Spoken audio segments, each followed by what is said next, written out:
What's happening, YouTube? This is Mario here, bringing you another VGC14 narrated battle from the June International Challenge. So this game went up against what I'm pretty certain is another clone Ray Rizzo team that was developed early on in the metagame towards some of the first regionals in America, I believe. In this case, my opponent selected Garchomp, Tyranitar, Ferrothorn, and Rotom-W, and I selected Bishop, Mega Kangaskhan, Ferrothorn, and my own Garchomp as well.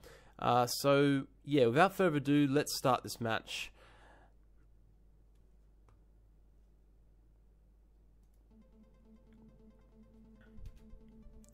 Okay, so my opponent will lead off with... He leads off with his Rotom and his Ferrothorn, Rotom-W. And I will lead off with my Bishop and my Kangaskhan. So straight away, this Ferrothorn has no idea what I'm going to do with my Kangaskhan. So I'm going to Mega Evolve, and he probably is anticipating me to physically attack his Rotom-W, because obviously Mega Kangaskhan doesn't want to touch Ferrothorn physically at all. So I'm going to have Bishop use Protect here as well, because I don't want Rotom-W trying to burn me.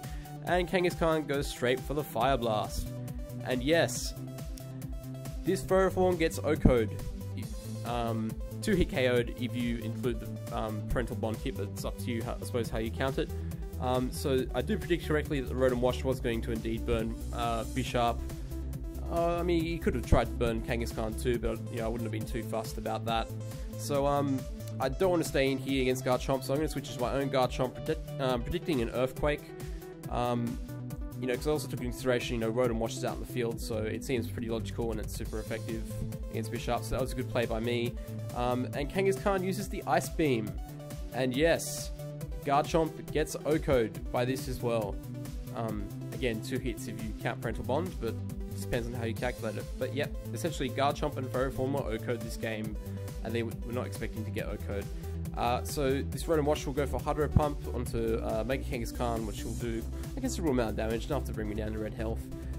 So this Tyranitar comes in, and obviously the sand comes up, so all 3 Pokemon on the field except Garchomp are going to take some damage. Then Garchomp and Tyranitar rather. So Tyranitar goes to Protect, Kangaskhan goes for Double Edge onto the Rotom-W, and was going to attack the Tyranitar with Dragon Claw, but obviously Tyranitar protected. So this Rotom-W will get off its Citrus Berry, which is, yeah, it's a little bit unfortunate for me, but and Mega Kangaskhan feints his turn as well. So Rotom-W will go for Hydro Pump onto the Garchomp, and yeah, Garchomp will thankfully live, and sand damage will bring this Rotom-W back down to about yellow health.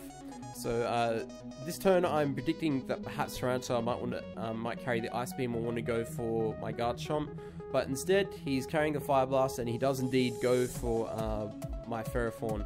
And of course, Special Tyranitar is very popular, so you could have targeted either one of my Pokemon, whatever you felt more threatening.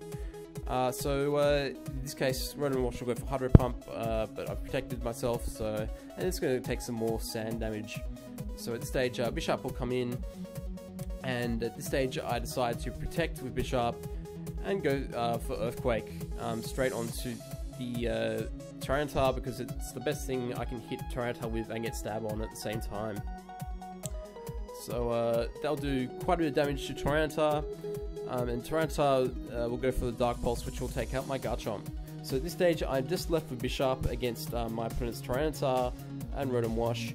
At this stage, an attack from Bishop can take out Tyranitar, and it's exactly what I do next turn. I go for the Sucker Punch onto the Tyranitar, knowing that it won't live beyond this turn unless it goes to Protect and predicts that I'm going to attack it. So Tyranitar feints, and this Rotom-W, it's going to go for Hydro Pump, but thankfully it will not knock me out. So it takes me about to 52 HP, and that Rotom-W is just going to sit there and take cheap damage. Now I have to predict my opponent's Protects here, because he will no doubt undoubtedly predict my Sucker Punches and try to stall them out. Yeah, Rotom-W does go for Protect this turn, and I use his Assurance because I don't want to waste that PP. So I go straight for the Sucker Punch, and I indeed do predict correctly and catch my opponent with the Sucker Punch this turn, and then that will be the end of the game. So yeah, thank you again for watching. And as you notice here, I'm using different background music. It's just a safety precaution. I believe you can use tracks 4 and upwards in the game.